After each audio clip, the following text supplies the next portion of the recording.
IVF చికిత్సలో 25% భారీ discount, free doctor consultation, free ultrasound scan, logo launch, Andro max advanced male infertility centre ను కూడా ప్రారంభించారు. Welcome to PD TV. YCP party అధినేత AP మాజీ CM YS Jaganmohan Reddy Bengaluru నుంచి తాడేపల్లికి అయితే తిరిగి రావడం జరిగింది.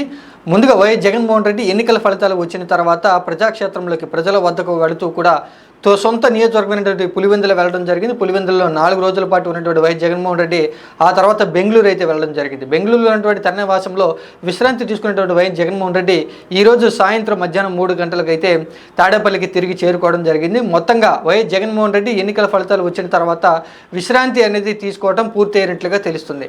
ఇక నుంచి వైసీపీ పార్టీ అధినేత వైఎస్ జగన్మోహన్ రెడ్డి ముఖ్య నేతలతో సమావేశాలు అనేది విడివిడిగా ఏర్పాటు చేయబోతున్నట్లుగా తెలుస్తుంది. ఇప్పటికే ఎన్నికల్లో పోటీ చేసి ఓడిపోయినటువంటి ఎంపీలతో ఎమ్మెల్యేలతో సమావేశాలు నిర్వహించారు. ఆ తర్వాత గెలిచినటువంటి 4 ఎంపీలతో సమావేశాన్ని ఏర్పాటు చేశారు. 10 మంది ఎమ్మెల్యేలతో కూడా వైఎస్ జగన్మోహన్ రెడ్డి ఇప్పటికే సమావేశాలను ఏర్పాటు చేయడం జరిగింది.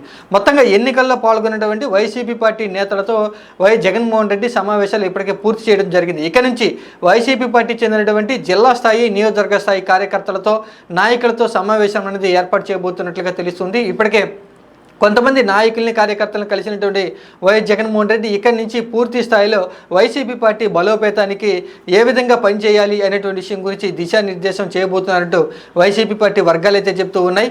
ఇక పూర్తి స్థాయిలో రాజకీయంగా దృష్టి పెట్టబోతున్నట్లుగా తెలుస్తుంది.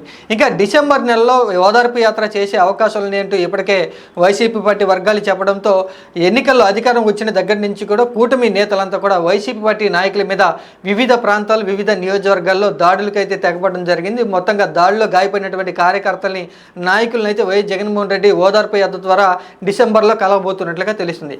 ఇక ఈ 6 నెలల పాటు కూడా వైఎస్ జగన్మోహన్ రెడ్డి క్షేత్రస్థాయిలో పార్టీ బలోపేతానికి ఏ విధంగా నిర్మాణం చేయాలి అనేటువంటి విషయం గురించి చర్చించబోతూ ఉన్నట్లుగా తెలుస్తుంది. పూర్తి స్థాయిలో నిర్మాణాలు, గ్రామ స్థాయిలో పార్టీ కమిటీల ఏర్పాటు పూర్తయిన తర్వాత డిసెంబర్ నుంచి ప్రజాక్షేత్రంలోకి ముందుకు రాబోతున్నట్లుగా తెలుస్తుంది.